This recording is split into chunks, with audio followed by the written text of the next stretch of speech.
This is In the Dirt with ASOTU. All right, standing here with George Vescovo with the Viva Fiesta Auto Group, hanging out. Thanks for hanging out with us just a little bit. You're very welcome. Thank you for inviting me over. It's a little bit of a surprise, but absolutely. I'm enjoying being out here. All right, so you are you have an interesting story because your backstory is actually that you were a dealer and you've sunk your teeth back into the marketing end. What's some of that transition in the industry been like for you? I actually love it. So I was a dealer for 10 years and ran a dealership for 10 years before that. Now I'm doing the digital marketing for the auto group that bought me out, and it's really my passion. Love the data analytics, love being cutting edge, love constantly learning new things in a changing industry.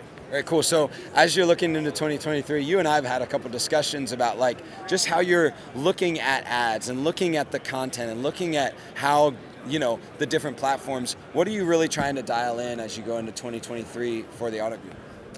So for 2023, I think efficiency really matters. So in terms of making sure that every dollar of ad spend is absolutely as effective as it can be, I think that's going to be critical within the next year or two. Awesome. Well, thanks for hanging out, and congrats on making a move that was really fun for you. Absolutely. Thank you so much. Well, Harold, where are you at in the country, and what store are you with? I'm with Fitzgerald Auto Malls, and we operate mainly out of the Washington, D.C., Maryland suburbs. But we also have dealerships in Frederick, Maryland, Hagerstown, a couple in Pennsylvania, and Clearwater, Florida. Clearwater, hey, I bet that's a stopping point for you every once in a while. In the wintertime, we get people standing in line to go down there and do work for us. Awesome. So what's your role inside the company? Well, I'm the general manager of one of the stores. I'm in charge of all the IT operations for the entire company.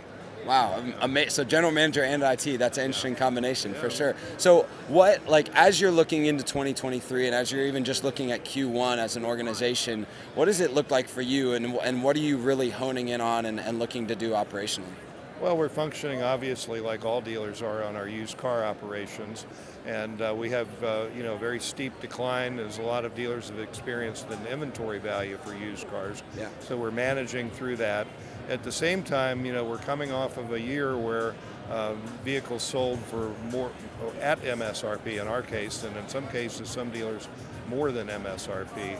And now I think we're coming back down to the pre-pandemic, or at least the first year of pandemic pricing levels. And so there's a big focus on that.